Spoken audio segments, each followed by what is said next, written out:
Hola, me presento, soy Tani Castañeda y formo parte del equipo periodístico de Diego Ares. Pues bienvenidos al Auditorio Salmona del Fondo de Cultura Económica. Gracias a Juan Carlos Flores por aceptar la invitación a esta conversación con el periodista Diego Ares. Gracias por alegrarnos con su presencia para conversar sobre su último libro y ensayo político, Los que sobran. Gracias, por supuesto, al Fondo de Cultura por acoger este evento. El fondo se dedica a la promoción y difusión de la cultura, la educación y la literatura en Colombia y América Latina, por lo que es coherente que promueva este tipo de iniciativas literarias, culturales, periodísticas como el de hoy. El Fondo de Cultura Económica de Bogotá es una entidad cultural y editorial que opera en la ciudad de Bogotá, Colombia. Fue creado en 1962 como parte de la red del Fondo de Cultura Económica, una organización cultural fundada en México en 1934. Desde su creación, el Fondo de Bogotá ha editado y promovido una amplia variedad de libros, publicaciones sobre temas culturales, literarios, educativos y académicos. Además de su labor editorial, el Fondo de Cultura también organiza una serie de eventos culturales y educativos en Bogotá y otras regiones de Colombia. Estos eventos incluyen conferencias, talleres, también exposiciones de arte y ferias del libro. El diálogo de hoy es una de las propuestas culturales del Fondo de Cultura. Antes de presentar a nuestros invitados, quisiera hablarles de Por la Frontiere, la ONG que hace posible este evento. Desde hace 5 años nos enfocamos en la promoción de las ideas liberales, el diálogo, la investigación, la reflexión pública y la educación política. Creemos que el diálogo es el único camino para desarrollar una sociedad donde la dignidad humana y el derecho a la diversidad sean respetados. Ahora les quiero hablar de nuestros invitados.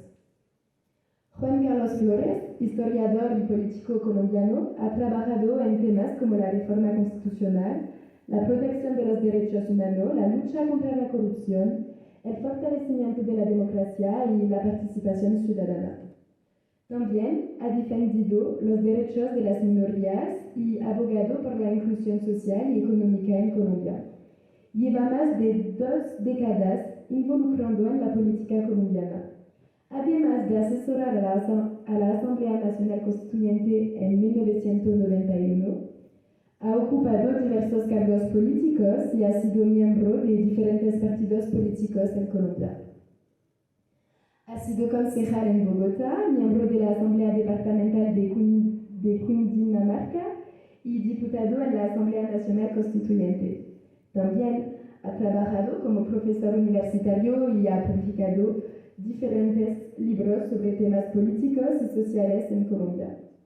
2 veces concejal en Bogotá, uno de los impulsores del renacimiento de la capital en los años 90, promovió la construcción de una red de carriles bici y el uso de la bicicleta como medio de transporte alternativo. Fue director del Departamento de la Historia de la Universidad de los Andes y profesor de las universidades del Rosario, Javierana y Nacional.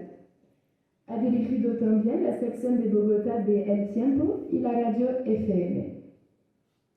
Conversará con Diego Ares, periodista y activista, quien ha trabajado en diversos medios de comunicación de América Latina.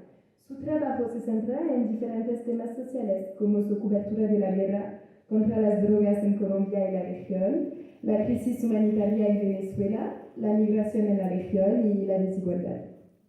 Ha sido columnista de la revista Semana, colaborador permanente del diario El Espectador, columnista del medio argentino Nodal y actual director de Por la Frontiere. Espero que disfruten de esta conversación y gracias por venir.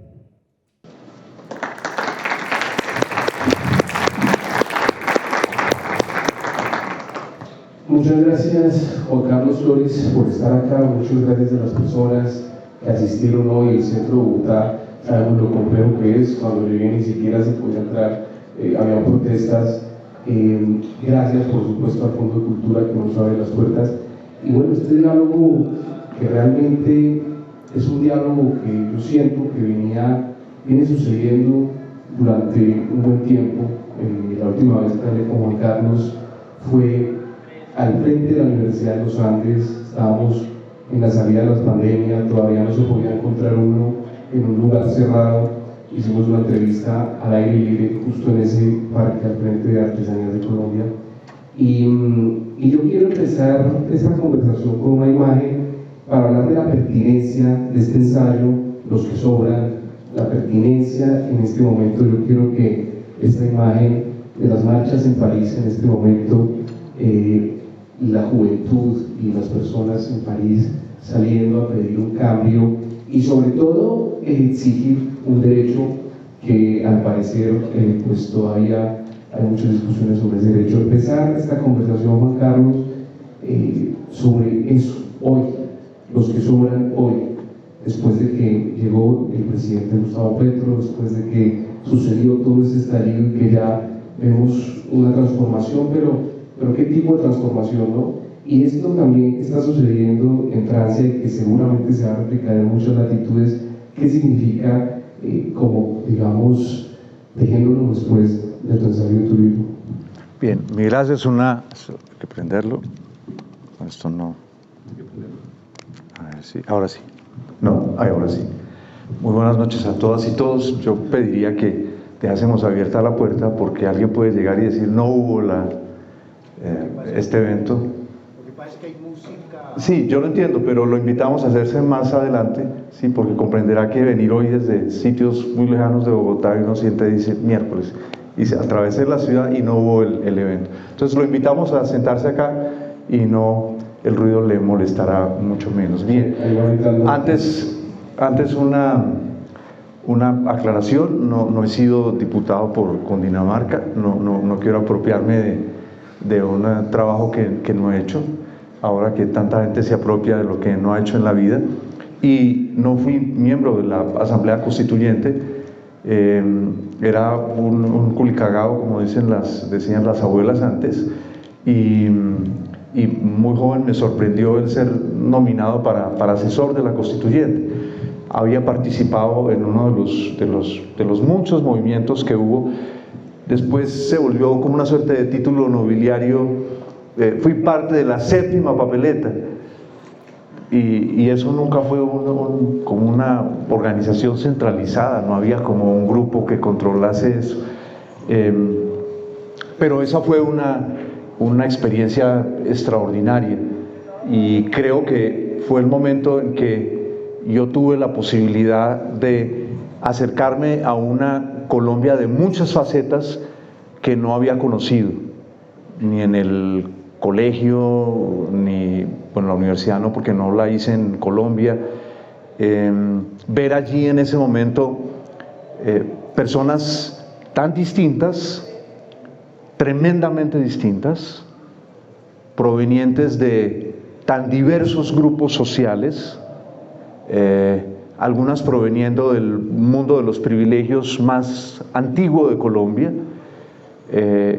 y otras presentándose ante la sociedad colombiana con su riquísimo pasado en la búsqueda de derechos. Yo creo que ese fue el momento de la vida que más me ha formado por fuera de lo que viví en mi casa cuando niño. El impacto de ver a los pueblos indígenas allí con plenitud de derechos. Pensaba siempre uno en lo que ha sido la Constitución del 86, en la que solo había estado sentado un liberal y el resto eran conservadores. Luego pensar que había gente que sostenía, pero me acuerdo un hijo de expresidente que dice en uno de los debates, pero al paso que vamos a darle la ciudadanía colombiana a los indios de Brasil y Bolivia, y esto ¿para dónde va? Cuando lo que se estaba discutiendo era simplemente el reconocimiento de unos derechos conculcados durante siglos, pero al mismo tiempo, la capacidad de al final ponerse de acuerdo. Claro, hubo gente que no se puso de acuerdo, muchas personas jóvenes no lo saben, pero por ejemplo uno de los expresidentes un día se paró y se fue de la Asamblea Constituyente. No quiso estar más allí, porque se sentía irrespetado en sus privilegios y sentía que su poder no podía ser puesto en el mismo nivel de las personas que habían llegado a la Constituyente representando otras fuerzas, otras historias, otras demandas, y se fue. Ese fue un momento también muy impactante, ver al señor pararse de su curul y acompañado, si mal no recuerdo, de pronto por 2 de sus constituyentes, marcharse. Era una suerte de darle la espalda a un país que quería abrirse camino. Y con relación a lo que usted pregunta, ¿cuál es el estado de los que sobran aquí en el mundo? Es el mismo que cuando yo escribí el libro, porque lo que está ocurriendo en el mundo es que cada vez más personas, y no solamente provenientes de grupos no privilegiados, como ha ocurrido a lo largo de muchísimo tiempo, prácticamente toda la historia de Colombia, sino ya cada vez más, incluso proveniente de grupos privilegiados, se encuentran con que la puerta está cerrada, y que está cerrada a cal y canto, que no se la puede abrir, que hay otras puertas que se pueden abrir, pero como dirían los judíos, que el Sancta Sanctorum, ¿cierto?, es el sitio allí donde está el poder real, ese sitio se ha vuelto prácticamente inexpugnable de nuevo, después de un siglo en el que pareció que de todas maneras algunas personas, gracias a sus talentos, a la educación, a sistemas meritocráticos, podían acceder a esos centros que antes han estado cerrados a cal y canto del poder. Fíjense ustedes, no sé si se habrán detenido, pues porque no queda tiempo hoy, por desgracia, pero debería quedar siempre tiempo para uno poder tomar distancia de las cosas, pero no se han tomado ustedes tiempo para observar algunos videos no editados de lo que está ocurriendo en Francia. Y simplemente la única diferencia es que en el idioma, pero usted a veces tiene la sensación, esto se parece a lo que ya vivimos nosotros, a lo que antes nosotros habíamos visto que se había vivido en Chile, para citar solamente 3 protestas que estuvieron muy presentes en los medios. Pero de las que más me han impactado a mí, han sido las protestas en una zona de Francia, se me escapa ahora el departamento, ¿cómo se llama el departamento? Es un departamento muy pequeño de Francia, en el que la pugna que se da no es tanto por la protesta en las grandes ciudades francesas, sino que es la protesta que se da alrededor del agua, con una división profunda de la sociedad regional, profunda. No es una división entre grandes multinacionales y los habitantes de la región, no. Es una división entre diversos tipos del campesinado regional. La marcha más grande de estos días fue de alrededor de 3.000 personas, tal vez 4.000, pero se movilizó casi el mismo número de policías para confrontar esa marcha. Y lo que divide a la región son los reservorios de agua. Los estanques, pero yo creo que la palabra más exacta son reservorios, muy grandes, que están destinados para la protesta de la gente, es que van a estar destinados solamente para el 5% de los campesinos de la región. Y los otros dicen, es que se va a romper la tradición del sistema de riego que todos compartimos. ¿Por qué va a haber más agua para unos cultivos y no la misma agua para todos? Y la prensa francesa ha titulado esto, no sin cierto, ¿cómo se llama esto?, sensacionalismo, la guerra del agua. Pero la batalla, yo siempre he imaginado cómo eran las batallas de antes, de hace siglos. Como historiador siempre he tenido el sueño algún día de poder ver de alguna manera, ya no en retratos, sino como una suerte de sueño que le vinieron, cómo eran las batallas. Y esto parecían esas batallas. Primero, miles de personas llegan caminando al sitio y al otro lado los está esperando la policía. Entonces, a lo que voy es lo que nos divide ya no solamente es lo que nos ha dividido siempre, como abrimos las puertas para que no pesen tanto sobre nosotros los privilegios de unos pocos, como terminamos recibiendo educación que no sean 2 llaves o 3 o 4 llaves distintas, dependiendo de lo estamental y clasista que sea una sociedad, donde la educación nos proporciona llaves muy distintas. Con la misma llave que aparentemente sale una persona, colegio, bueno, la llave se recibe desde mucho antes, se recibe desde el jardín. Eso es brutal en nuestra sociedad. Sí, ya, cierto, ya el jardín ya señala que la llave va a ser muy distinta a lo largo de la vida. Pero al final, que es uno de los aspectos que trata mi libro, la llave que se recibe no abre la puerta que habían predicado que se debía abrir con esa llave. Y es que el ascenso se logra a través de la educación. Pero hoy, además de eso, vienen este otro tipo de divisiones, como esta, por ejemplo, la del agua. Y yo creo que tal vez sí sea en cierta manera una guerra del agua, en el sentido en que personalmente yo, no sé si ustedes, nunca había visto de manera tan gráfica un enfrentamiento alrededor del agua. Porque los reservorios son elevados, entonces se ven ahí al fondo, se ven ahí, ¿cierto? Están allí presentes. La gente nunca llega a acercarse a ellos porque está esta cantidad inmensa de policías, pero luego se da una batalla campal, como probablemente solo se dio en Colombia en los días más álgidos de la protesta en Bogotá. Antes de la protesta, ustedes recordarán aquella noche terrible en Bogotá. Luego las protestas en Cali, fueron varios carros de la policía incendiados. El Tribunal Europeo está señalando que se sobrepasó la cosa represiva, en fin, etcétera, etcétera. Pero quería iniciar con esta imagen para señalar que el problema se tornó global. Y por eso este libro mío se llama Un ensayo global. Y me he extendido, pero me parecía importante como picarme a mí mismo la lengua y también a usted y la imaginación a quienes están sentados aquí. Pero el libro habla en muy pocas ocasiones sobre Colombia. Muy pocas.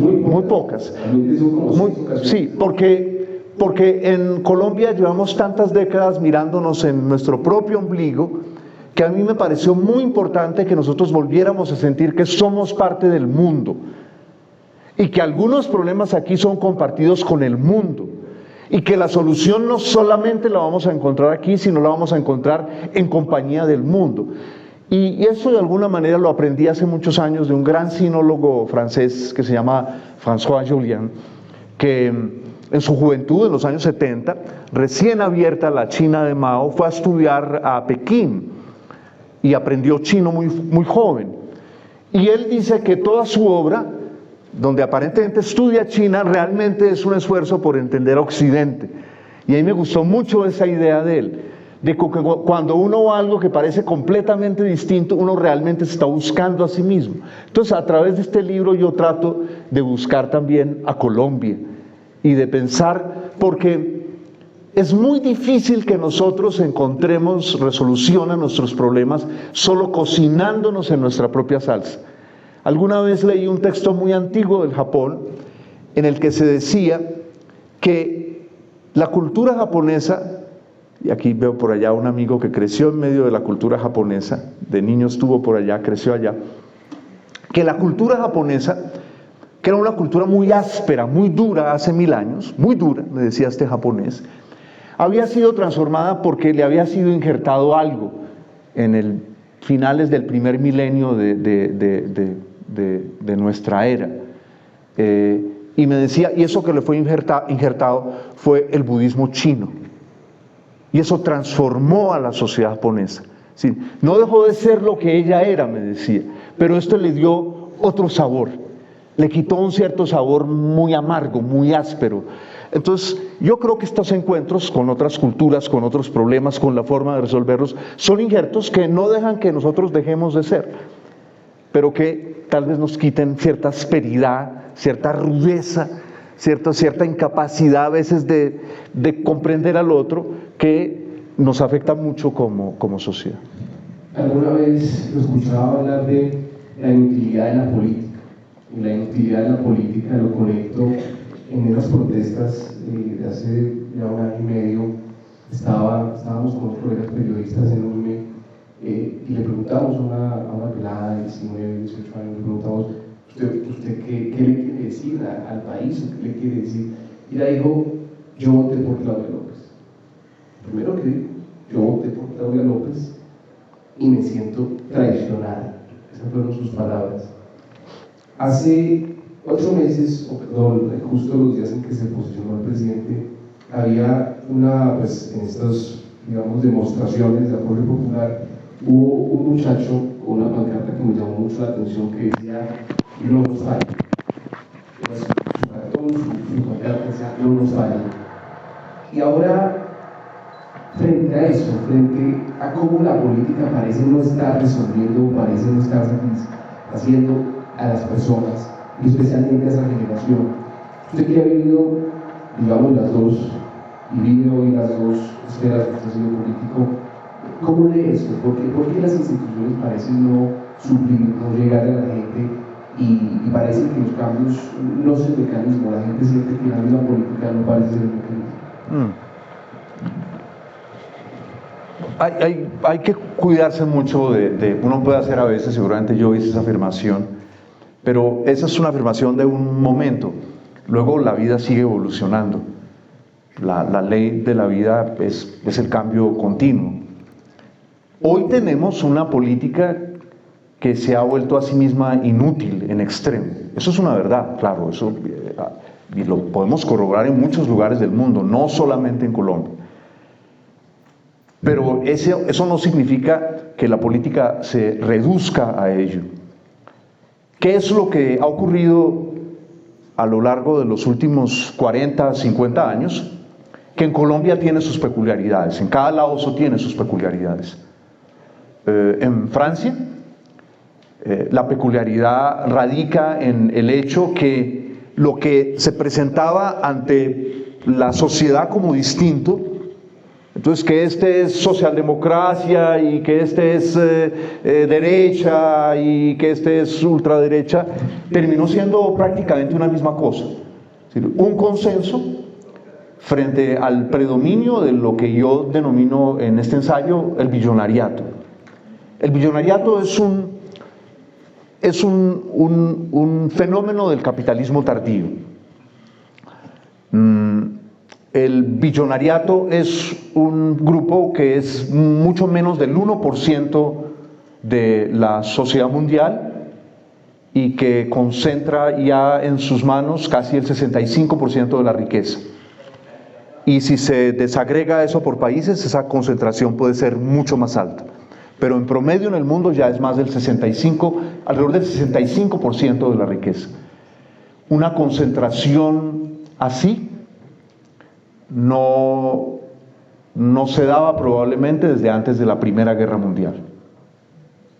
Es decir, es un giro muy potente, con estructuras sociales muy distintas a las de antes de la Primera Guerra Mundial.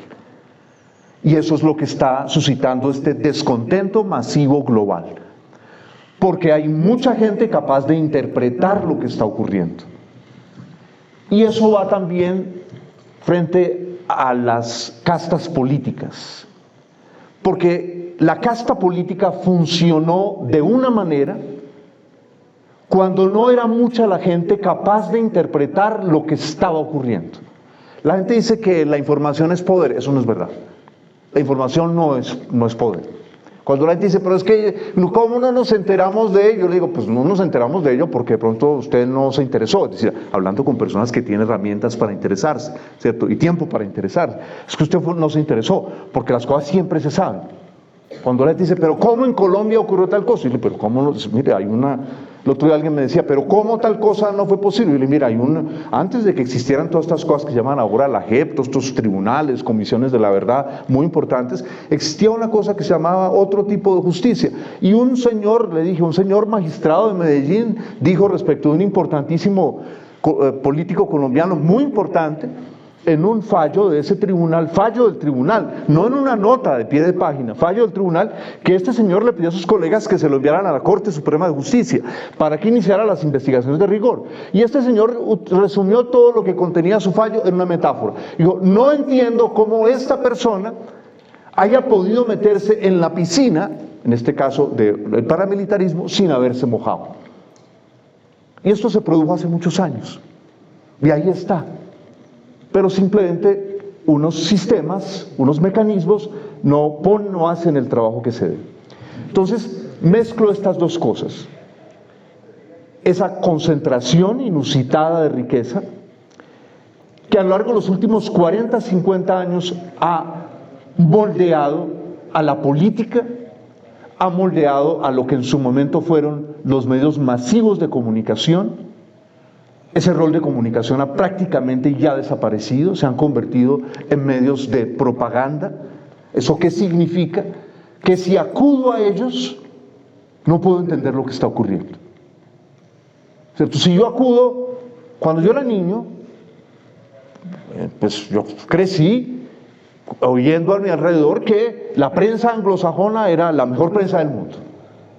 Y que si uno leía el New York Times, uno estaba magníficamente informado. ¿Sí? Eso era lo que se decía, que eso era lo supremo. Hoy usted puede leer el New York Times con la mayor atención posible, pero usted no entiende por qué ha existido Trump en los Estados Unidos. Y si usted va y mira Fox News, hace unas semanas veía Fox News, que presentó un video, que sugiero verlo, sobre los acontecimientos del Capitolio.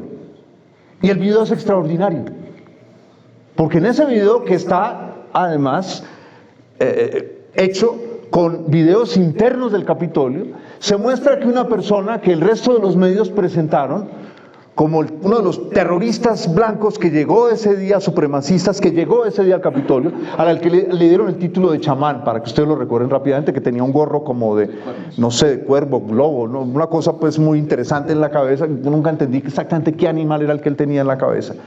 Y entonces lo muestran haciendo un tour, acompañado por la policía, por el edificio del Congreso. Entonces, fíjense lo que ocurre con uno, es decir, uno mismo dice miércoles, y entonces esto ¿dónde lo ensamblo yo?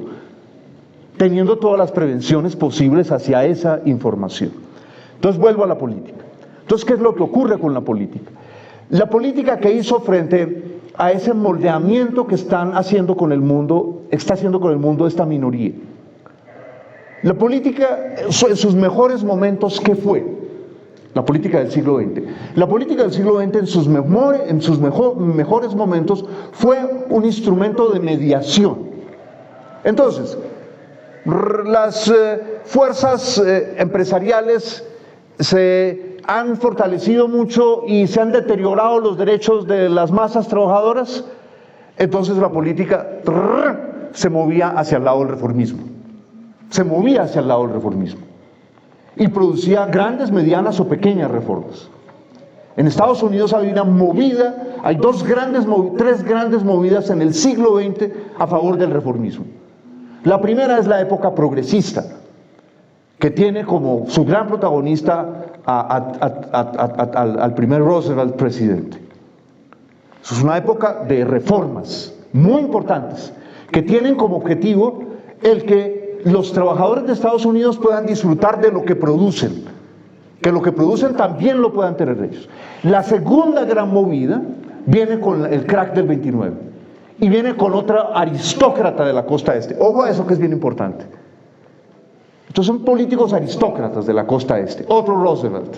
Eso es la élite de la costa este de los Estados Unidos. Una gente muy sofisticada. Y este hombre nuevamente mueve la cosa con una furia del propio grupo al cual él pertenecía. La furia contra Roosevelt, cuando la gente dice la polarización que hay ahora, ¿qué vamos a hacer? Eso no es nuevo.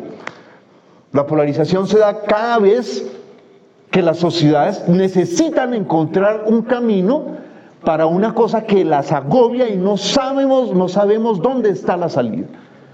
La polarización no es una cosa demencial, no. Lo que pasa es que inicialmente nos agobia mucho. Pero si ustedes compran una biografía más o menos buena de Roosevelt, ustedes van a decir, miércoles, pero esto era Estados Unidos dividido de una manera, lo que le decían a este señor era, no lo bajaban de comunista. Y este era, por tercera vez lo digo, un aristócrata criado en el valle del río Hudson, sí, donde estaban las grandes mansiones de Nueva York. Esa zona hoy es muy bonita porque se ha convertido en unos restaurantes de hipermegalujo donde el queso de cabra, a la gente le dice que las cabras, y esas cabras son las cabras de las quesos, el queso de cabra que hay aquí, eso todo es orgánico, una de esas locuras para la gente cada vez más rica del mundo. Y el tercer giro, entonces fíjense ustedes, los dos primeros son políticos aristócratas, porque la política en muchos lugares del mundo, Colombia tampoco era la excepción, era un trabajo aristocrático, porque no era un trabajo remunerado, ¿sí? Eso es muy importante, no era un trabajo remunerado, ¿sí? Entonces ya que acá hace tiempo para contarles la primera vez que yo fui concejal, yo creía que no pagaban, porque alguien me va a contar a mi familia que no sé qué antepasado mío del siglo de la piedra había sido alguna vez concejal, yo no sé dónde, y que a él nunca le han pagado. Entonces yo, no, pues entonces tengo que organizar la vida, porque entonces necesito, pues, ¿de qué vivo? Y pues porque también tengo que trabajar bien como concejal. El tercer gran giro, para señalar que la política sí puede servir, si mantiene ese rol, ¿cierto? Entonces, en el intermedio, ¿qué tipo de gobiernos se han dado en Estados Unidos? Se han dado gobiernos que le habían dado juego a los sectores empresariales de los Estados Unidos. Y ese juego excesivo es el que conduce a la locura de la caída de la bolsa de Nueva York, ¿sí? Porque se le había dado toda la libertad al capital financiero en los Estados Unidos y empezó a hacer locuras. Empezó a hacer locuras. Y ahí viene el segundo Roosevelt. Y el tercer gran periodo de reformas lo hace un politiquero. Porque hay un momento en que la política en todo el mundo se plebeyiza. Lo digo en el mejor sentido del término, ¿sí? Como dice un vals peruano, mi sangre aunque plebeya también tiñe de rojo, que es un vals magnífico, porque en una canción se resume todo el clasismo de la sociedad peruana. Es una maravilla canción, ¿sí? Porque el tipo no encuentra un camino para el ascenso social, que es uno de los problemas nuestros no reconocidos. La gran mayoría de los colombianos no se atreve a reconocer que uno de nuestros principales problemas es la herida profunda que ha dejado lo duro que es el ascenso social en Colombia. Y el haberse tenido que disfrazar de otra cosa para lograr ascender socialmente, para que por las apariencias y todo, parece de los nuestros, ascendámoslo, ¿sí?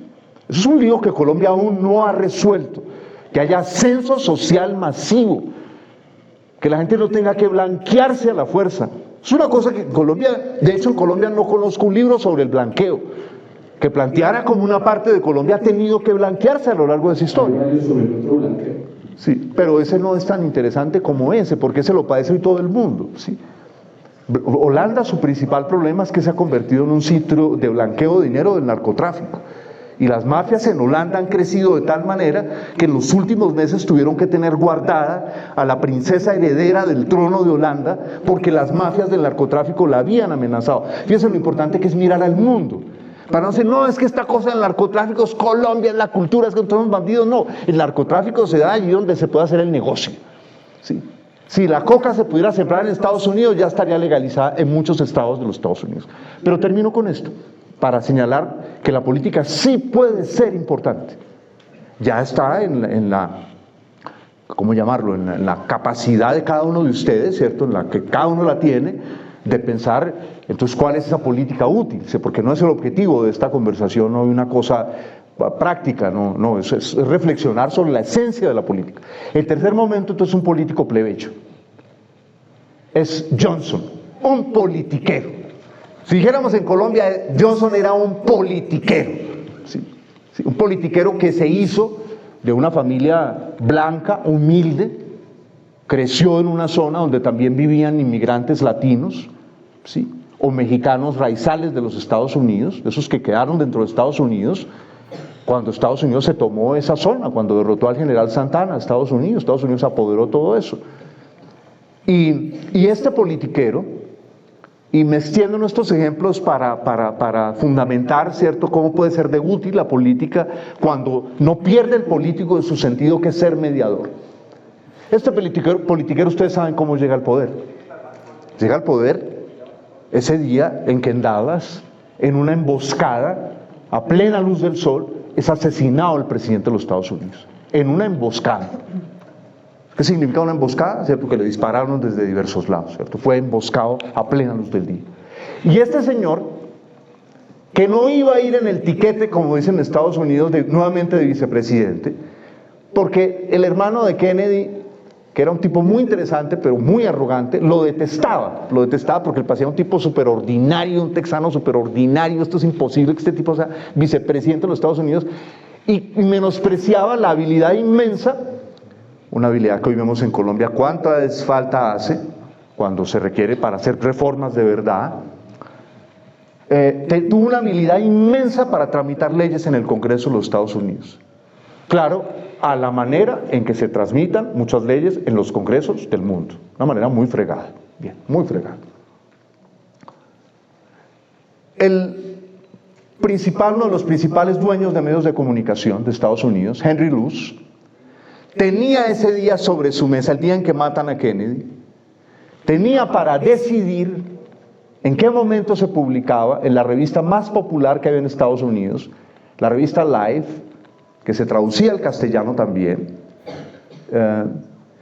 una investigación que había hecho el equipo periodístico sobre cómo el senador Johnson, en ese momento vicepresidente con el presidente Kennedy, se había hecho riquísimo entregando a dedo, a testaferros de él, estaciones de televisión en Texas. En ese momento la televisión era el gran negocio del mundo, o sea, tener una estación de televisión en Estados Unidos, no es solo la publicidad. Toda esa investigación está absolutamente lista, todo estaba listo. Y en el Congreso de los Estados Unidos ese día sesionaba un comité que iba a oír al tipo que era clave en toda la corrupción que se había dado cuando Johnson era senador. Es decir, Johnson estaba frito. Ese día Johnson, ¿cierto?, salía de la política de los Estados Unidos. El escándalo era mayúsculo. Obviamente, cuando llega la noticia de Dallas de que el presidente ha sido tiroteado y luego la muerte del presidente, que llega muerto pues al hospital en Dallas, Henry Luce ordena guardar la investigación. Johnson, politiquero, imagínense ustedes lo que pensaban los asesores de Johnson, la gran mayoría, ellos todos egresados de Ivy League, como el presidente, no su hermano, que no era egresado de Ivy League, él era tal vez egresado de la Universidad de Virginia. Pues decían, ¿quién nos cayó de presidente, por Dios? Se realiza una reunión a los pocos días. El presidente convoca en la casa vicepresidencial, porque todavía no vive en la Casa Blanca, porque le ha dicho a la viuda del presidente, quédese usted el tiempo que considere necesario para salir de la casa.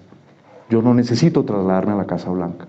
Convoca a la casa vicepresidencial que queda al otro lado de la calle de la Casa Blanca, ¿cierto?, al frente de la Casa Blanca literalmente, a los asesores de Kennedy, para decidir qué va a trabajar en los años que le restan de periodo, que le restaban de periodo al presidente Kennedy, 2 años. Y les dice, yo quiero trabajar los derechos civiles. Los asesores de Kennedy le dicen, se tira usted su presidencia. Usted sabe que eso, usted lo sabe, los políticos texanos, los políticos texanos no quieren, los políticos del sur de donde usted viene, es decir, perdemos al partido demócrata en el sur, lo vamos a perder.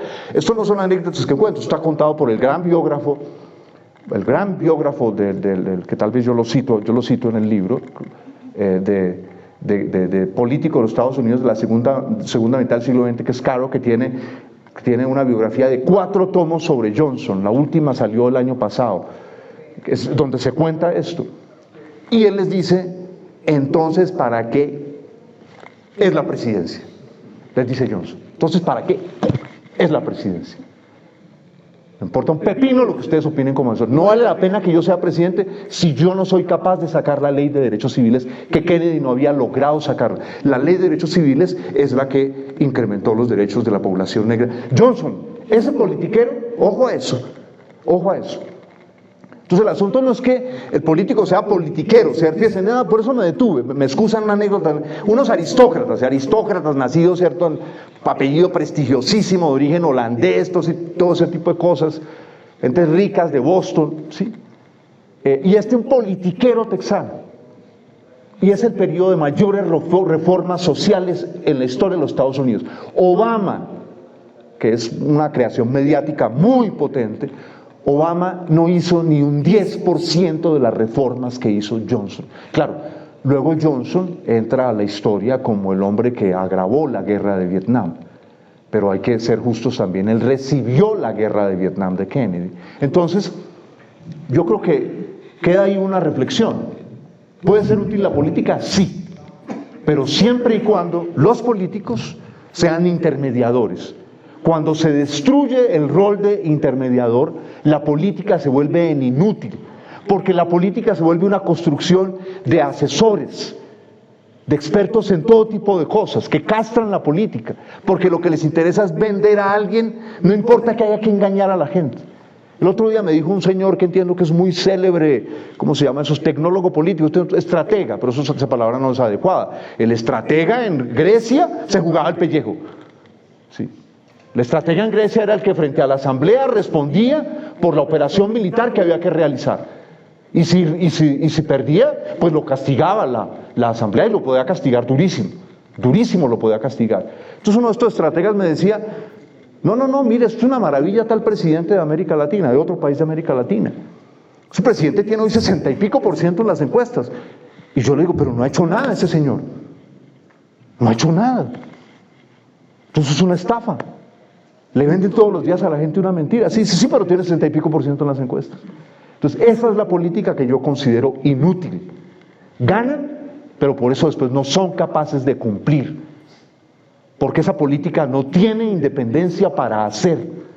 Y ese es el mal hoy, ¿cierto? En Londres, en París, en Washington, ¿cierto? En Bogotá. Ese es el problema. No es la política, es un tipo de político. Es cierto que el que promete todo usualmente no puede cumplir nada. Es fácil prometer abstracción, prometer realidades imposibles. Usted contrasta al final, en la hora que hablaba Obama, usted contrastó que sí se percibía, cuando lo contrasta Johnson en el libro, usted dice, sí se percibía cuando iba a llegar Obama esa esperanza. Incluso la palabra que más asociaban a la candidatura de Obama era hope, esperanza. Y jugaron con eso, ¿no? Usted dice, realmente las reformas no se vieron. Pero antes de seguir en esa línea, yo quiero leer un pequeño párrafo para la siguiente pregunta. Dice usted, abro comillas, todo sistema tiene aspectos creadores y aspectos destructivos.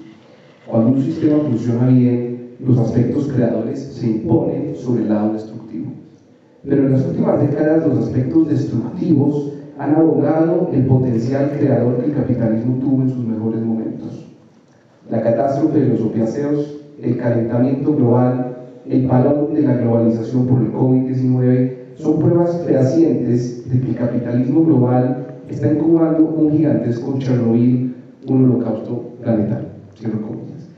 Y es sobre realmente, digamos que periodos como la Guerra Fría, obviamente que había esta imagen de una oferta distinta al sistema. Hoy en día hay como una, podríamos decir como un quórum o como un consenso general en esas élites que usted habla y en muchos sectores políticos en Occidente, en América Latina, sobre que es el capitalismo y que les toca aguantarse, ¿sí? ¿Cómo ve usted eso ahora? ¿Cómo realmente, qué necesidad o qué caminos deberían ocurrir? ¿Un reformismo? ¿O cómo ponérsele realmente a ese sistema que usted acá pues, lo retrató como equívoco y como de alguna manera pues que no es pertinente para lo que vive la humanidad? Sí, eso no es una mera opinión, está sustentado en que la naturaleza en la cual estamos inmersos, divorciados de ella porque no somos animales, los animales no se plantean una distancia frente a la naturaleza. Nosotros al estar dotados de algo tan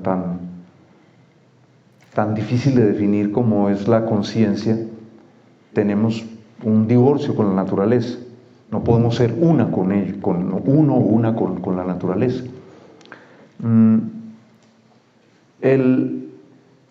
La naturaleza encierra un elemento autodestructivo inmenso, que es la garantía de su renovación continua. También nosotros, los seres humanos, como individuos, como sociedad, como grupos, encerramos ese elemento autodestructivo. Y a lo largo de miles de años hemos intentado crear una serie de instituciones, procedimientos, ideas que que alerten sobre nuestro propio poder autodestructivo. Y hay ocasiones en que ese poder autodestructivo nos gana de mano. Ustedes saben que ya hace varias décadas se sustenta que algunas civilizaciones pudieron haber, pero es una hipótesis, no olviden que eso no es una verdad. Ahora se ve mucho documental y entonces la gente después comenta el documental como si fuera una verdad. No, un documental es otro punto de vista. Entonces simplemente quisiera notar que se señala como hipótesis que una catástrofe ecológica hubiera podido ser la causa de la desaparición de algunas civilizaciones y culturas. Eso se puso muy de moda hace unas décadas, pero es una hipótesis, pues es una hipótesis que hay que considerar por supuesto con seriedad. No significa que, ustedes saben que en la ciencia se necesita falsear la hipótesis, someterla a un escrutinio muy violento para que esa hipótesis logre para que resulte ser cierta, pero eso ocurre en las ciencias exactas, pero no en cosas que no son ciencias, pero por alguna razón en el siglo XX empezaron a llamarse ciencias. Las ciencias sociales, la indagación sobre la sociedad no es una ciencia, ¿sí? Porque el hombre mismo está inmerso ahí como objeto de observación y nos queda muy difícil establecer una distancia frente a nosotros mismos. Bien, entonces lo que podemos observar es que en las últimas décadas los elementos autodestructivos del sistema en el que estamos inmersos se han disparado. El hecho de que tantos millones, cientos de millones de personas no puedan soportar la vida sin acudir a adicciones cada vez más destructivas.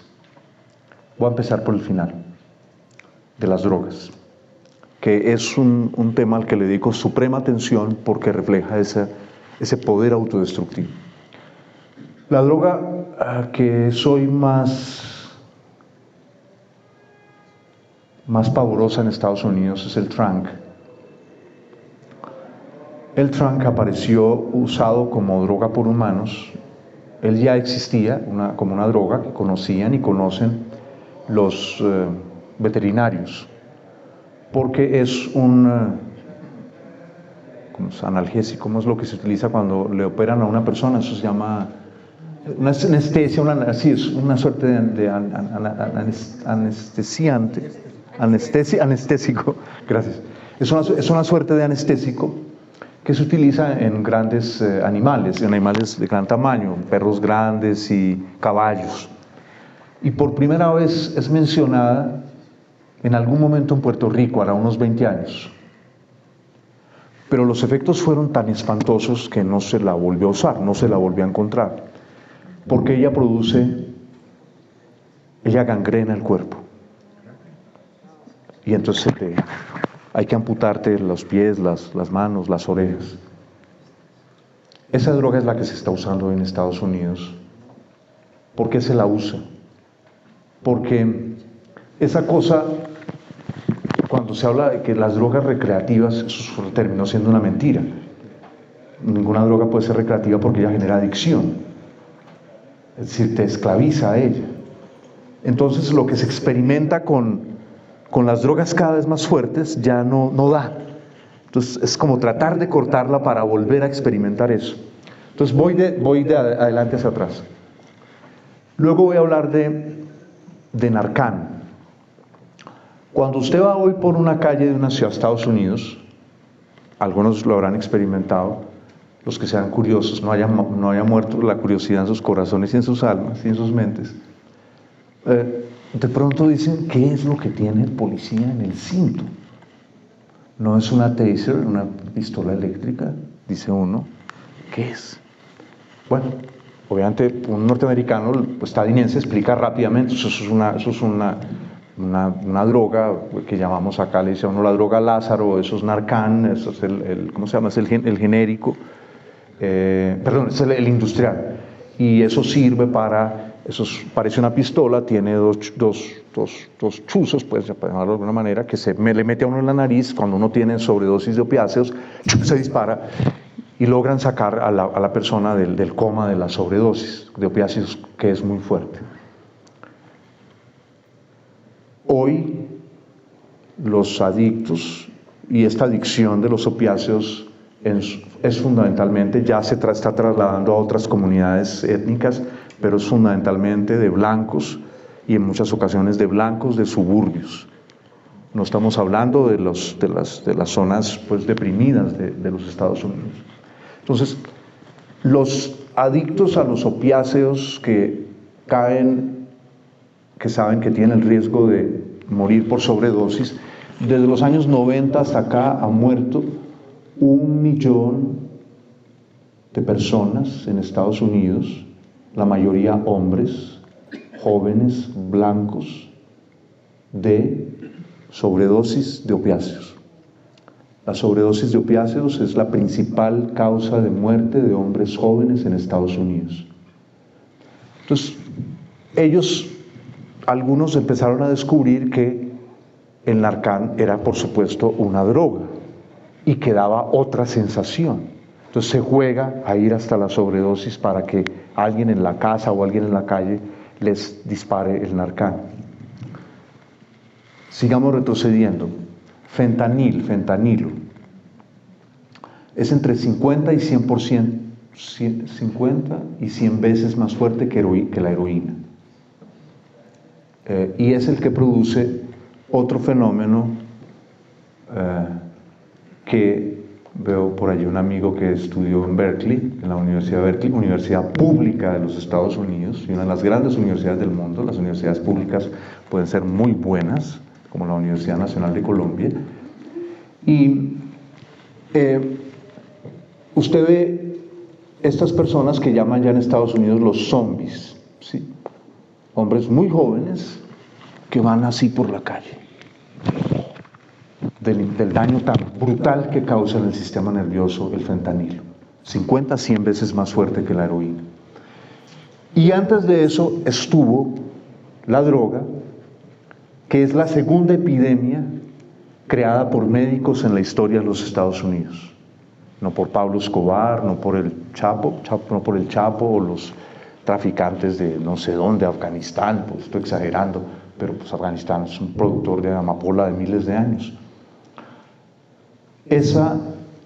La primera vez que hubo una epidemia generada por médicos en Estados Unidos, eso tiene un nombre técnico que ahora no recuerdo, pero ahí lo menciono en el libro, fue en la Guerra Civil segunda mitad del siglo XIX, porque pues las heridas eran tan brutales que los médicos de campaña operando en condiciones, entonces se le daban morfina, y al final de la guerra muchas personas quedaron adictas a la morfina, pero no fue la intención de los médicos volverlos adictos. Pero en el segundo caso, autodestructivo, originado a conciencia por las grandes farmacéuticas de los Estados Unidos, que sabían de antemano lo que iba a pasar. Yo publico en el libro los correos internos de las farmacéuticas, yo tomo todo el caso judicial que llevó la Fiscalía de Massachusetts, una de las 40 y pico de fiscalías más en Estados Unidos, que iniciaron casos contra las grandes farmacéuticas y las grandes distribuidoras de drogas. Desde el inicio, las farmacéuticas, la que primera promovió esto a gran nivel comercial en Estados Unidos, Purdue Pharma, propiedad de una sola familia, sabían que esta era la que iban a vender como una pastilla contra el dolor, era una droga que contenía 60% de opio. 60% de opio. Pero lograron, manipulando gente dentro de la FDA, la Agencia de Drogas y Alimentos de los Estados Unidos, lograron que después va a trabajar a Purdue Pharma, todo esto está en el libro pues con evidencias, lograron que se aprobase la droga, señalando que apenas en el 1% de quienes la consumiesen se podía generar adicción. La droga volvió riquísima a la familia, ya no una familia muy rica, la familia Sackler. Un tío de ellos había sido publicista farmacéutico, había sido el autor del milagro de Valium en los años 60, que volvió a Valium la droga más vendida en los Estados Unidos. más de 100 millones de dólares anuales en aquella época, pero los Sackler lograron vender 4 billones de dólares anuales de la droga.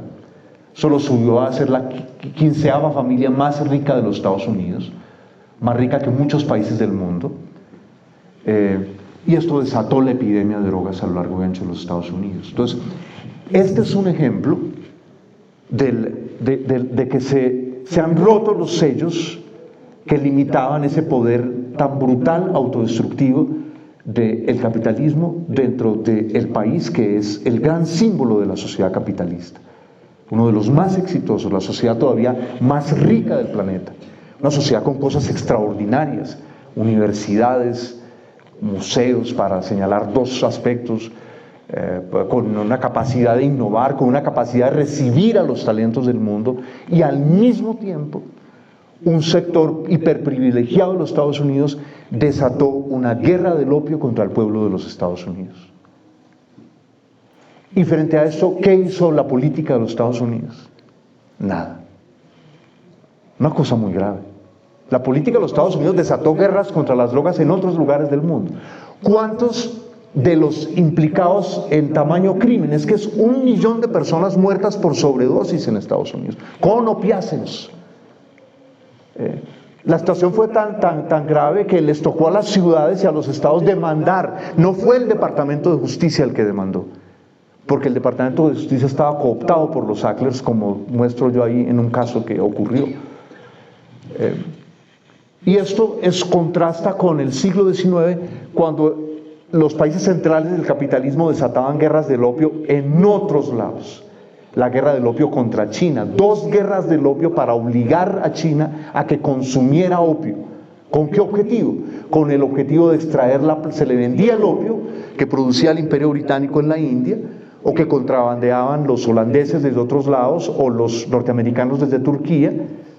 ¿Sí? Un abuelo del presidente Roosevelt II, de Franklin, de Delano Roosevelt, fue uno de esos traficantes. Un Forbes fue uno de esos traficantes. Un Pershing, familias encumbradas de Boston, fue otro de esos traficantes. Entonces, es allí donde hay un peligro inmenso. Y aquellas instituciones que debían proteger a la sociedad de eso, la justicia, esas instituciones que dicen: no, este alimento, esto no es una droga, esto no es una droga que se puede vender legalmente, esto es una droga, si acaso, para pacientes de cáncer terminal, de enfermedades muy, muy graves, que eso fue lo que ocurrió. Entonces la sociedad de los Estados Unidos quedó desprotegida. Hay un artículo que sale en el New York Times hace unos años, en el que un periodista del New York Times va a un condado en Ohio, uno de los estados más afectados por la epidemia de opiáceos, un condado chiquito de los 50 y pico que tiene Ohio, el condado de Shoto. Coge el anuario de la high school del pueblito, el anuario lo coge, y mira, bueno, ¿qué pasó con estos muchachos en esta época de opiáceos? Entonces, ¿cuántos muertos de los muchachos? ¿Cuántos metidos a la cárcel por robar para comprarse la droga, o por meterse a una droguería para comprarse la droga? ¿Y de dónde venía ese opio? Una parte era sintético, el otro provenía de la isla de Tasmania en Australia, no del Cauca. ¿Y quién lo producía legalmente en la isla de Tasmania? Johnson & Johnson. Entonces, es una reflexión que yo planteo en el libro, es decir, no es que el capitalismo esté condenado a autodestruirse. Al final todo sistema termina, el feudalismo terminó, la esclavitud terminó en buena parte del mundo, ¿sí? Es decir, el capitalismo no, tampoco, ningún sistema ha sido eterno. Pero no es que yo diga el capitalismo está condenado a autodestruirse, no. Lo que señalo es que lo peligroso es que todas aquellas instituciones que te protegían de alguna manera de los elementos más destructivos, esas instituciones se han puesto del lado de esos elementos más destructivos, y la política, por desgracia, en muchos lugares del mundo es una de ellas, o la mayoría de los que ejercen la política. Y ahí voy a meter esta anécdota por azares. A usted le encanta hablar también del azar y de cómo en la vida muchas veces pasan cosas que uno no espera. Terminé en una reunión en la acera de una de las familias más ricas de este país y conté que iba a tener este evento y íbamos a conversar. Pensé que nadie de los que estaban ahí había leído el libro, y resulta que uno de ellos sí lo leyó y me dijo: es un tipo peligroso. Ese libro es peligroso. Y ese tipo es peligroso y decidió eso en un momento muy complicado. Gran razón para leer este libro y gran razón para que se lea mucho y que la gente se acerque a este libro. Pero no quiero ir a la élite María Antonieta, que es una de las, me parece además del nombre, pero absolutamente, el nombre se cuenta solo, pero usted hace un análisis tan preciso de lo que pasó en Chile, de este ministro, usted me recuerda el nombre, ministro de Hacienda de Chile, diciendo, pues que madruguen más la gente humilde para coger, tomar el autobús o el metro, si quieren, pues que madruguen más, y usted lo conecta a María Antonieta diciendo, pues si no hay pan, pues que coman torta. Y quisiera como que hablara un poco de Chile, de lo que pasó también, de cómo funciona esa élite de María Antonieta, especialmente aquí en América Latina. Por supuesto que usted no habló mucho de Colombia en este libro, pero bueno, su país también. Sí, yo creo que menciono a Colombia, las veces que la menciono es relacionada con Chile, cuando hablo de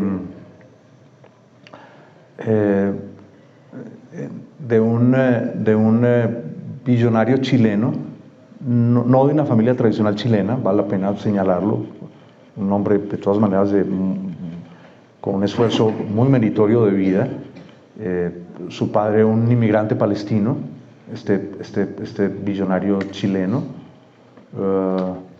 y él nació en Villanueva, Guajira, porque había ocurrido un terremoto en Chile en los años 30 del siglo pasado, y la familia palestina tenía unos parientes que habían llegado a Colombia, a La Guajira, y ellos se vinieron de Chile para intentar encontrar, pues el terremoto había afectado mucho la ciudad donde ellos vivían, Talca, en Chile.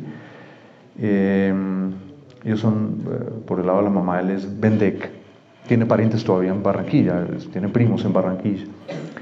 Y después la familia regresa a Chile y durante la época de Pinochet este hombre fue muy sagaz y se aprovechó de las privatizaciones de Pinochet.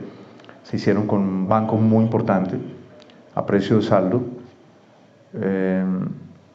Y él luego se vuelve pues un coleccionista de arte, que pues realmente no son coleccionistas de arte, eso ya se degradó mucho, son coleccionistas de riqueza. No importa en qué esté representada la riqueza. Si alguien le dice que la riqueza está representada en cuadros, pues a comprar cuadros. Y palestino chileno nacido en Colombia, con una carrera fulgurante en muy corto tiempo, comprende que hay uno de esos Sancta Sanctorum que yo hablaba de poder, que era las distintas juntas del Met, del Museo Metropolitano de Nueva York, pues uno de los grandes del mundo, al lado del Louvre, del Hermitage y la National Gallery de Londres, en fin. Y él termina con su riqueza abriéndose de manera muy sagaz puertas a la Junta de Adquisiciones del Met de Nueva York, ¿cierto? La junta que, obviamente bajo orientación de los técnicos del museo, señala qué se debe comprar y qué no se debe comprar. Y él estaba sentado allí con Alejandro Santo Domingo, ¿sí? Que había heredado el lugar de su padre, Julio Mario Santo Domingo. Esa es una de las ocasiones en que yo menciono a Colombia en el libro. Entonces, ¿qué es lo interesante de Chile? Que a través de Chile uno mira que hay aspectos de nuestra sociedad que no son exclusivos nuestros. Porque ese cocinarnos en nuestra propia salva nos lleva a decir, es que esto solo Colombia es así. No, los seres humanos somos seres humanos, compartimos cosas y esas cosas saltan culturas y todo tipo de cosas. Ahora que hay todo ese biologismo muy popular, ese geneticismo muy popular que todo se le atribuye a los genes, no, nosotros estamos condicionados por muchos factores al lado de los genes, muchos otros factores. Entonces, lo interesante del caso chileno para comprender cosas de Colombia es que Chile, desde hace varios años, yo empecé a sentir que era un viaje al futuro de Colombia, que lo que estaba experimentando Chile nosotros íbamos a pasar por hecho, por varias razones.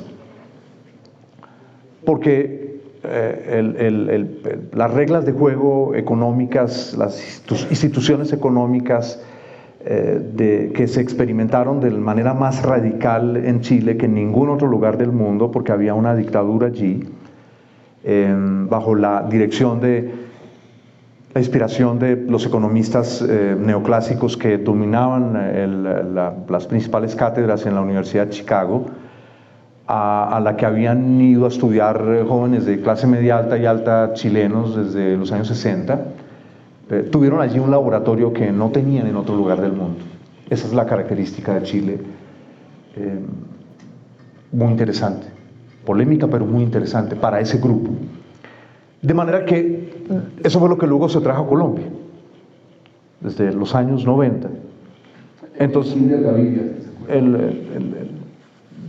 pero digamos, en Chile se hizo, vuelvo a subrayar, se hizo de una manera como no se había hecho en ningún otro lugar del mundo, porque no había, digamos, porque no había una fricción en Congreso, en partidos políticos, en sindicatos, todo eso estaba cerrado bajo el gobierno, los años de gobierno de Pinochet.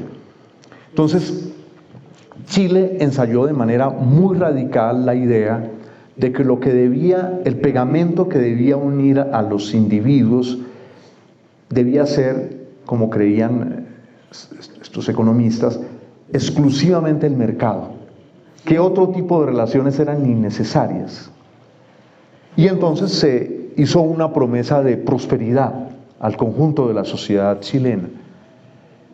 Y esa promesa tuvo una primera ruptura en los años 90, cuando llegó una crisis económica, que es la que origina uno de los dos orígenes del nombre del libro. Mi libro tiene dos orígenes, un origen ruso, en un escritor ruso que escribe un libro en los años 60 del siglo XIX,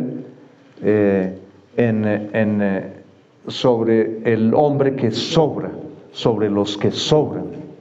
Y por una de esas curiosidades interesantes de la vida, 120 años después, unos jóvenes chilenos componen una canción con ese mismo título, El baile de los que sobran.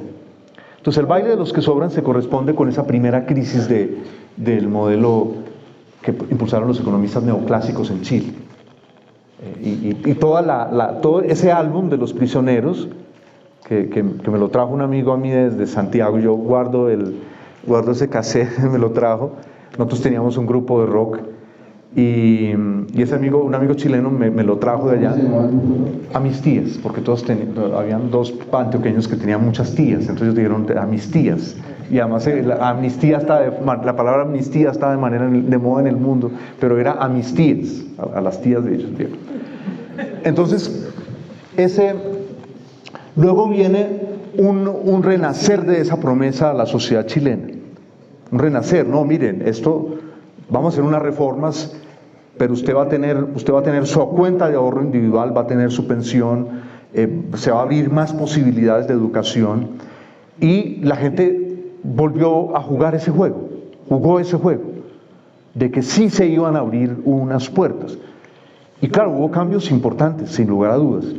Chile redujo durante varios años, con más de una década, la pobreza extrema, como ningún otro país de América Latina, duplicó prácticamente su ingreso per cápita. Fue un muy buen momento para las exportaciones chilenas. Pero luego vino el problema de la llave. Es decir, la llave que me dan, ¿qué abre? La llave de la educación, ¿qué abre?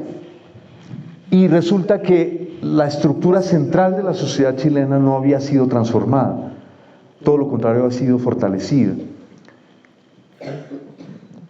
Chile es un país de una gran continuidad del grupo dirigente.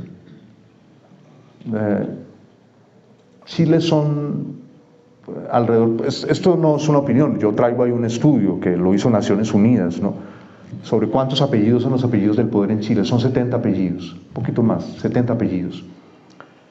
La gran mayoría de ellos de origen vasco, que fue la élite de Chile durante la colonia, y el resto personas de inmigrantes fundamentalmente de origen europeo. Entonces, esa promesa de cambio social se estrelló contra una estructura social muy rígida. Yo muestro ahí como en varios gobiernos una parte muy grande del gabinete, incluido el presidente, proviene solamente de 4 colegios. El que durante años fue el colegio de poder en Chile, que era el Verbo Divino, colegio que fundó un cura alemán, se me escapa ahora la época. Luego, en los años 70, surgió otro colegio fundado también por sacerdotes del Opus Dei, el Tabancura. Entonces, un grupo muy cerrado de poder. Y toda esta gente a la que se le ofreció, se le hizo la promesa de educación, ¿verdad? De que a través del mercado, de un trabajo, usted se iba a realizar, se encuentra con que no hay ascenso social.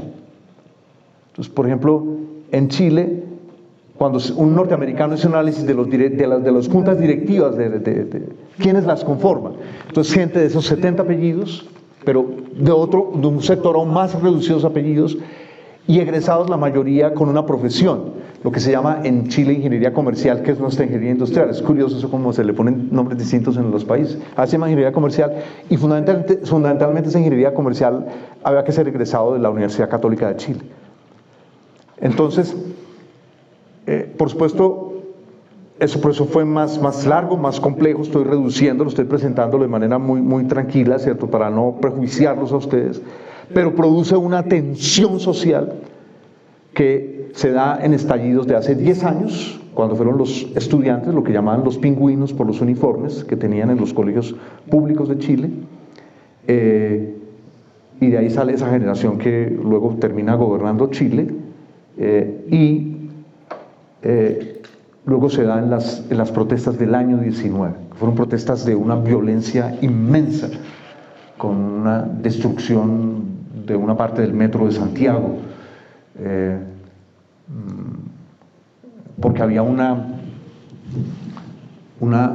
rabia acumulada que la élite no comprendió, que aquí también la vivimos,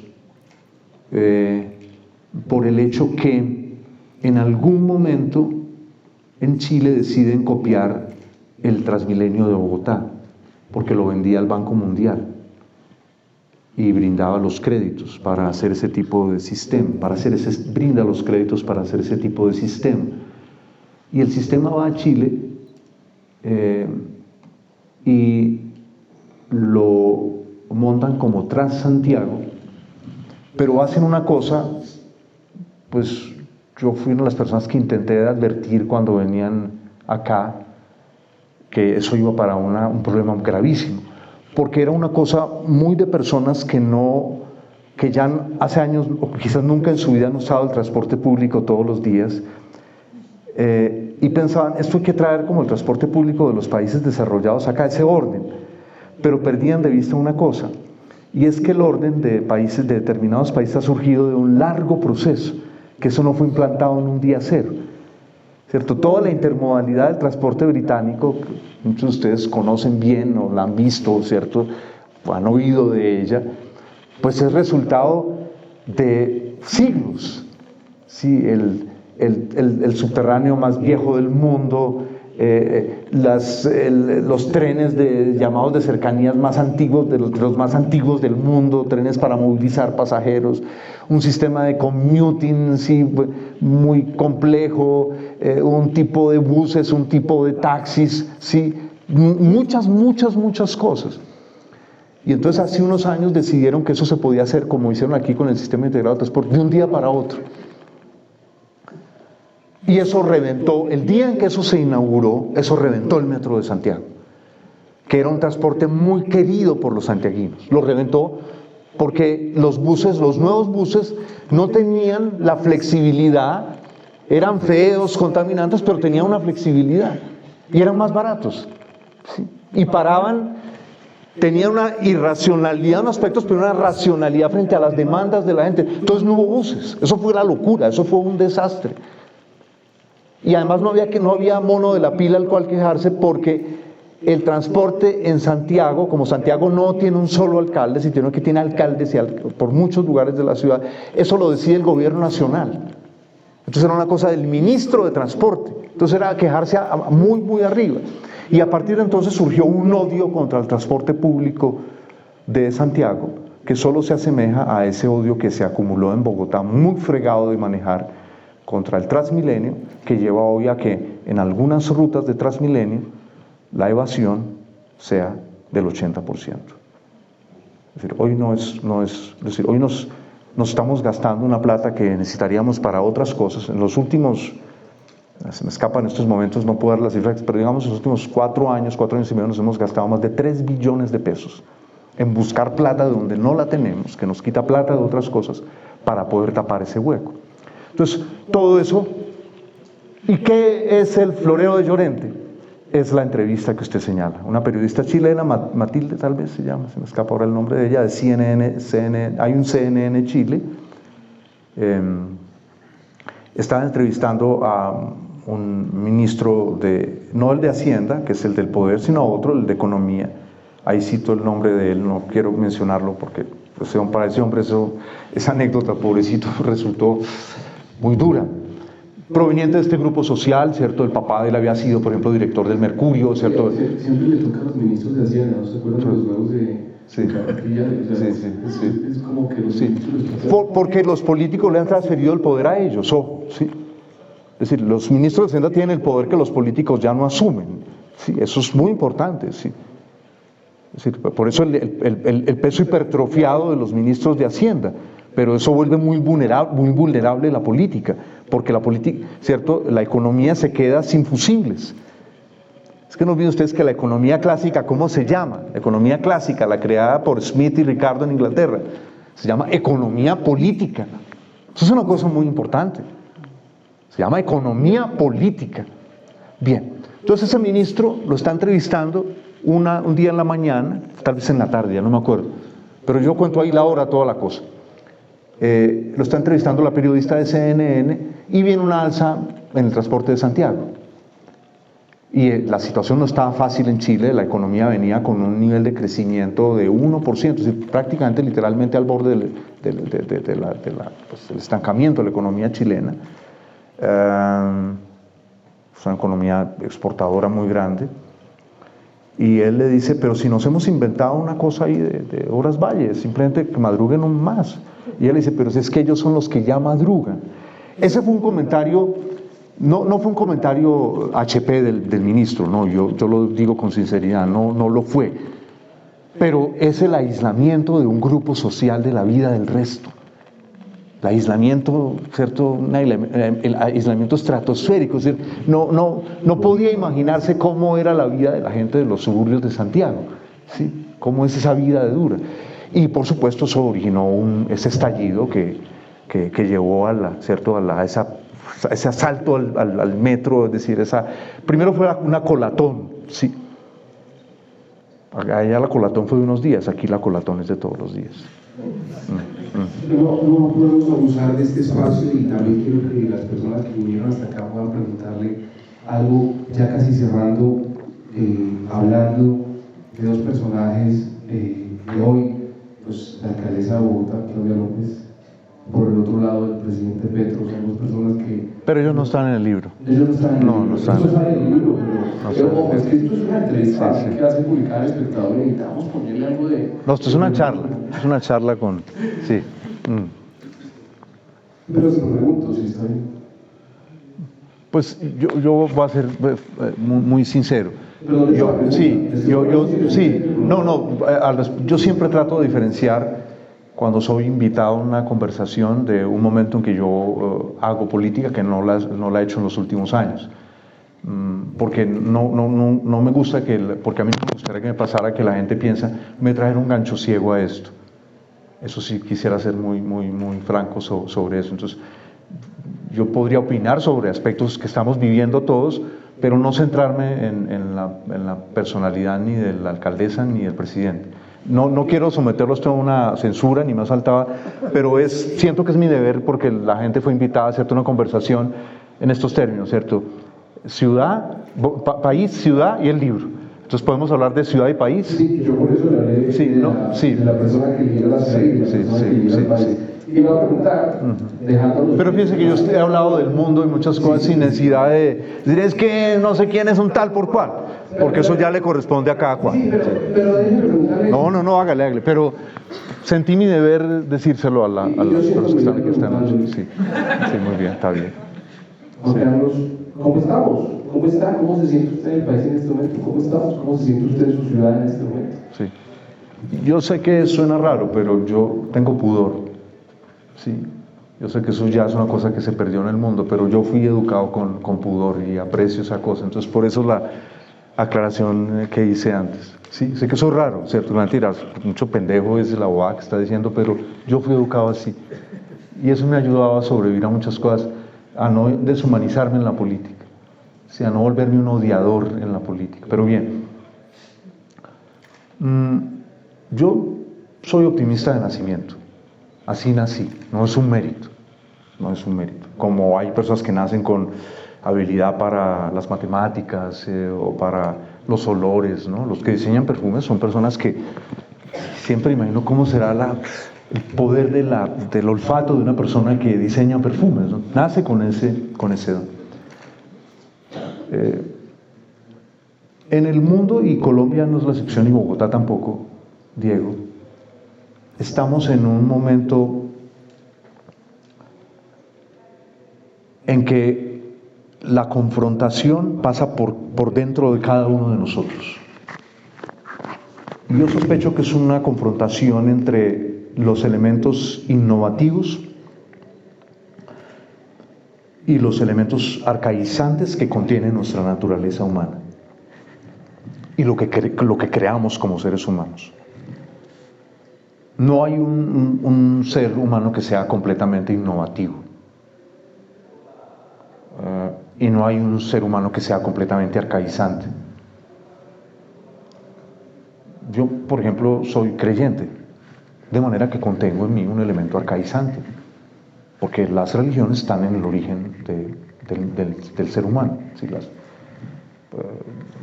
National Geographic ha estado publicando en los últimos años unas excavaciones que están haciendo en Turquía que cuestionan todo con lo que fuimos educados a lo largo del último siglo bajo la influencia de un gran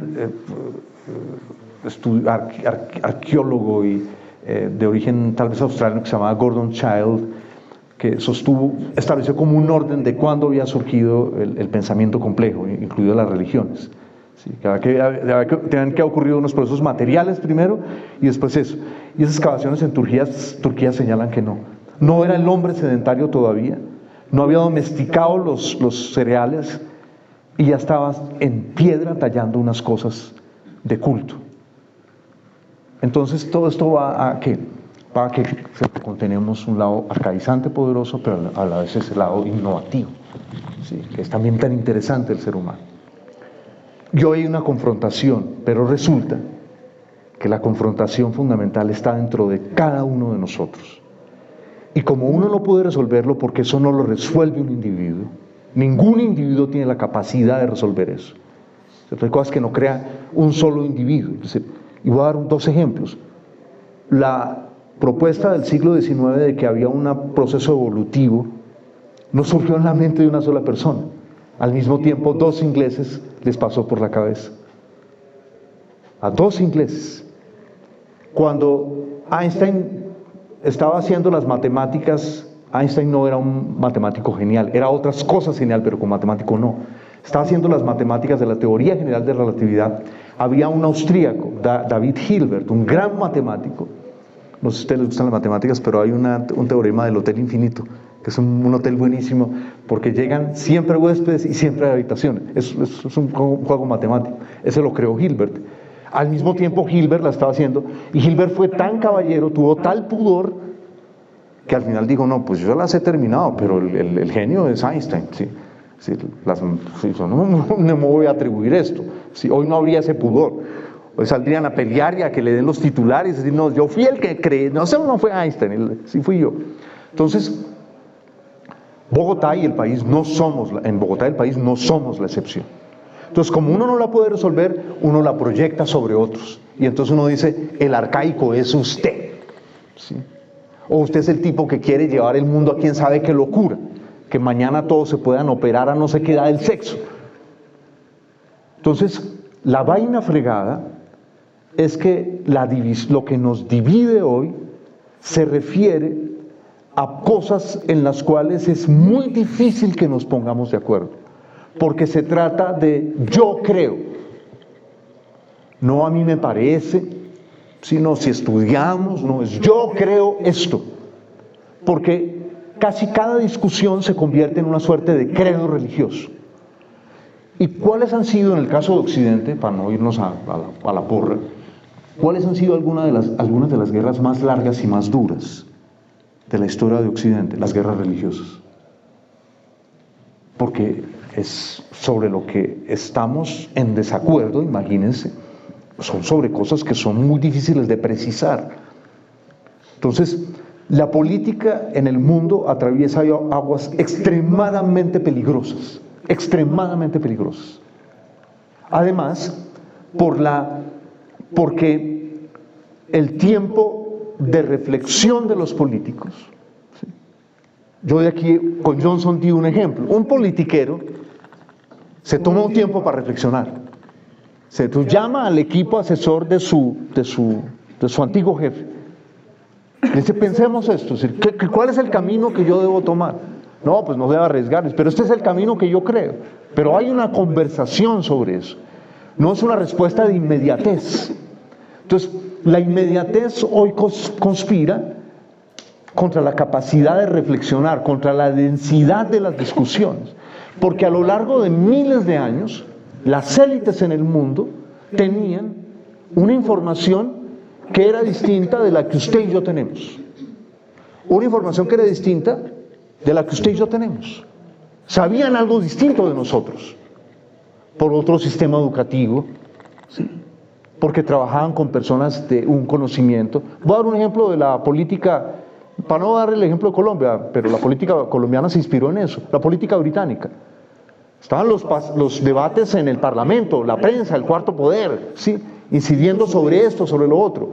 Pero después esos políticos se iban a sus mansiones, en el campo, con tremendas bibliotecas, con colecciones de arte, es decir, con todo un entorno donde reflexionaban, donde se tomaban un tiempo, donde diferenciaban entre la polémica que les dividía en el Parlamento y la necesidad de pensar con más crudeza, sí, con más realismo, las decisiones que debían tomar para su país.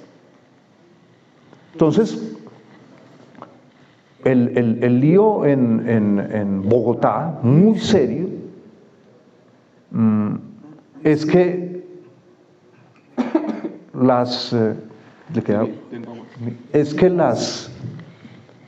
los problemas de Bogotá se fueron transformando.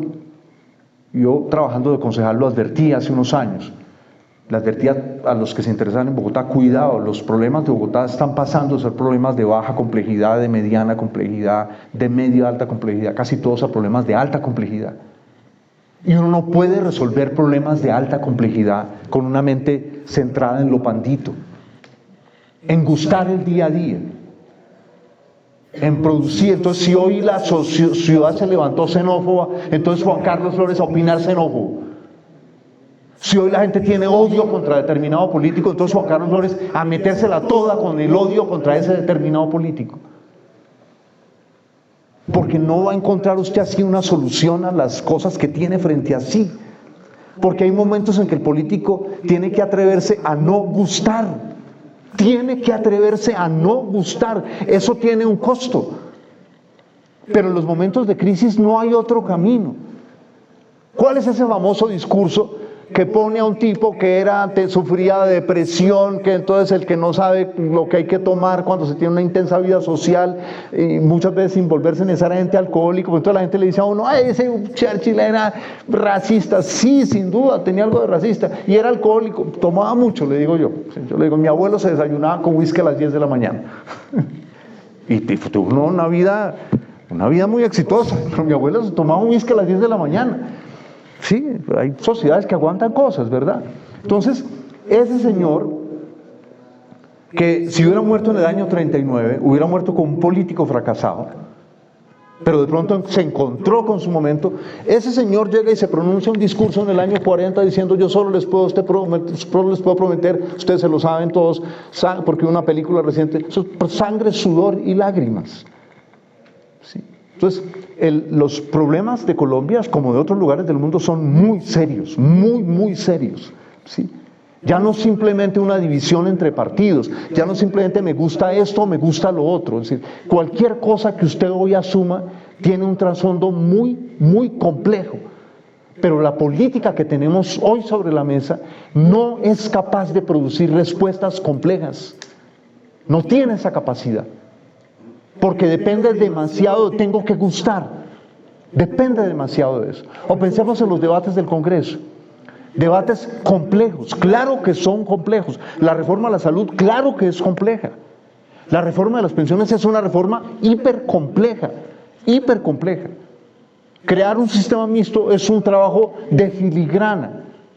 Pero ¿en manos de quién está hoy la decisión? ¿Cuál es el nivel de debate para esa decisión? Está en manos de un grupo que convirtió la política en la industria extractiva más rentable de Colombia. La industria extractiva más rentable de Colombia. Entonces no les interesa la seriedad del debate, sino que les interesa cuánto van a extraer de ese debate. Comprenderá el inmenso riesgo en el que todos estamos. Porque además es una política que no estudia. ¿Cuál es el centro de estudios del partido X en Colombia? Cualquiera, que ustedes tomen. De centro, de izquierda y de derecha. ¿Cuál es? No hay. ¿Cuántos think tanks hay en el mundo desarrollado sobre los más diversos temas? ¿Cuántas personas hay pensando cosas estratégicas hoy, devanándose la cabeza sobre la guerra en Ucrania? Porque saben que es un tema complejo, endemoniadamente complejo. Una guerra en la que a cualquier potencia nuclear se le puede chispotear, como se decía hace unos años popularmente en Bogotá. Entonces, a lo que yo quiero ir, y por eso creo que ahora entenderán ustedes que no quise partir de los nombres. Ponga a quien ponga usted a gobernar. Traiga al Papa Francisco a gobernar a Bogotá. No a Buenos Aires porque divide a Argentina, porque la mitad de los argentinos piensan que es un comunista. La mitad de los argentinos piensan que el Papa, y el que esté pensando en estos momentos que exagerado este tipo que está hablando allá, abran la cuenta de Twitter del Papa Francisco en castellano para que vean lo que le dicen, ¿no? Uno dice, no, esto es... Solo falta que le digan que es reptiloide, como le decían a la esposa del presidente Obama en Estados Unidos. Entonces, fíjense, el asunto hoy no se trata de personas. ¿Qué estamos viviendo en el Congreso de Colombia? No se trata exclusivamente de quién es presidente.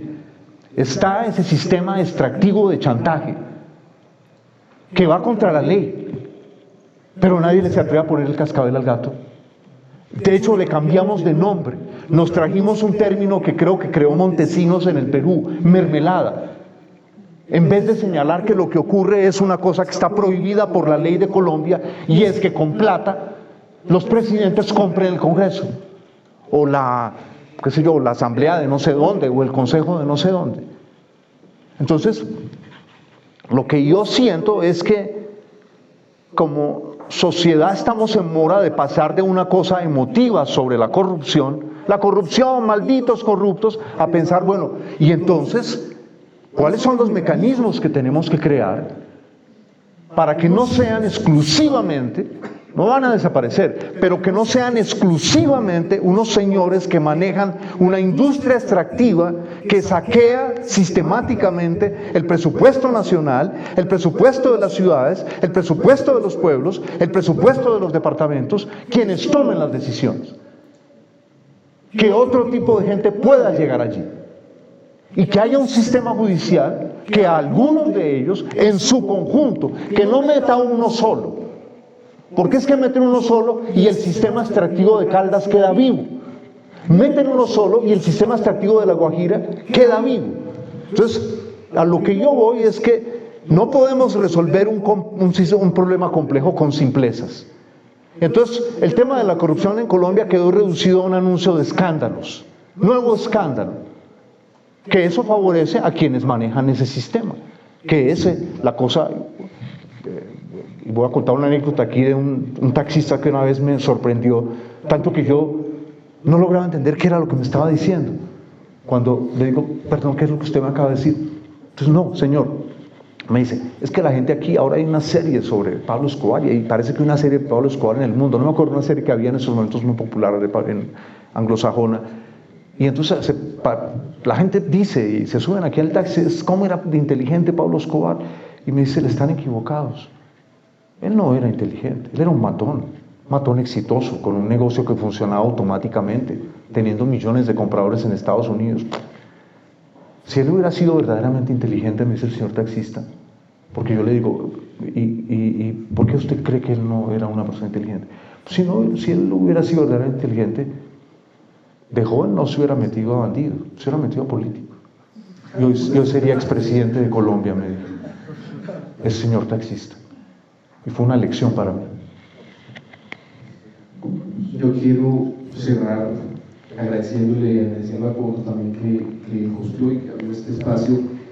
Hay un tema que usted toca y quizás es el tema que yo más admiro en usted, es su capacidad para encontrar su camino en la diversidad de caminos que ha tenido en su vida.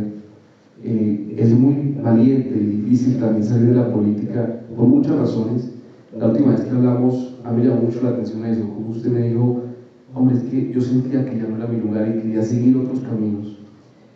Usted aquí habla en algún momento una anécdota bellísima sobre esos pájaros que buscan a su rey, que al final es una metáfora del ser humano buscando su sentido. Y yo quiero finalizar esta conversación preguntándole, en este momento, de cara a las personas que están acá, que muchos lo miran y están por su trabajo también, ¿para dónde va Juan Carlos Flores? Pues yo no creo que sea un asunto de valor. Yo creo que uno en primer lugar debe ser leal consigo mismo. Si uno logra cierta lealtad consigo mismo, tendrá alguna lealtad con quienes le rodean. El tema de fondo de este libro, Diego, otro de los temas de fondo es que el grupo dirigente en el mundo, en muchos lugares del mundo, ha roto la lealtad que le debía al resto de la sociedad. Tener privilegios durante miles de años implicó responsabilidades. En la sociedad feudal, el privilegio de ser un señor feudal, de tener siervos, tenía una contrapartida. Había que jugarse la vida por los siervos. Si llegaba un invasor, había que salir a defenderlos. Y se jugaba la vida. Este grupo dirigente que tiene hoy, que existe en muchos lugares del mundo, no se juega la vida por nadie. No es leal. Las farmacéuticas fueron desleales con el pueblo de los Estados Unidos. El pueblo de los Estados Unidos iba confiado a sus droguerías, iba confiado a su médico. Hay una carta bellísima que le manda una mamá en el día de San Valentín a los dueños de Purdue Pharma. Y la señora le dice, yo tenía un hijo, estamos celebrando su aniversario con mi nuera, era joven, él no era un adicto, sufría de un dolor de espalda. Estados Unidos es un país que es la sensibilidad al dolor se ha reducido mucho en Estados Unidos, entre otras cosas por negocio de las farmacéuticas. Y ella concluye esa carta diciendo, y él un día va al médico y el médico le dice, ¿usted qué estaba tomando? Motrin. Y él dice, no, yo le tengo una cosa mucho mejor. Y le da Oxycontin y él se vuelve adicto a los opiáceos y muere de sobredosis. Entonces yo lo que siento es que hay que ser leal con uno mismo y no dejarse asustar de lo que el resto piense. Esta es una época, como lo fueron los años 30, de ismos, muy peligrosa, porque los ismos van a lo más esencial de nuestras emociones, donde somos arrastrados, ¿sí? Nos transformamos. El que en privado tiene una conversación súper agradable, de pronto lo ves transformado, lees algo en las redes y uno dice, ¿qué le pasó a esta persona? ¿Qué es lo que está diciendo, Dios mío? Entonces yo lo que creo es que en las más difíciles circunstancias, los seres humanos han terminado encontrando algún tipo de salida, que puede demorarse, que puede ser dolorosa, y esa historia de los pájaros que yo traigo allí, está una de las grandes pintoras colombianas y una gran paisajista, Blanca Moreno, y con ella hemos conversado de este tema. Es uno de los grandes legados de la cultura persa a la cultura mundial. Dos de los grandes escritores persas de hace 1000 años vieron que había una relación entre las aves y el alma humana, que el alma humana era la metáfora, las aves eran la metáfora del alma humana. Hace unos años mi hermana menor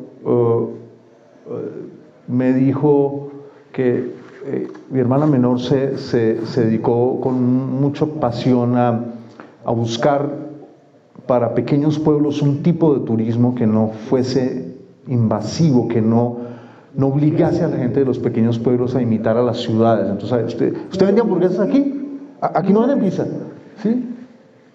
Sino que la gente fuera a lo que la gente tiene, a buscar lo que la gente tiene, no porque usted no tiene lo que yo tengo allá en la gran ciudad. Y entonces me contó lo que valía un tour de una persona de un país rico para observar aves. Y yo quedé asombrado.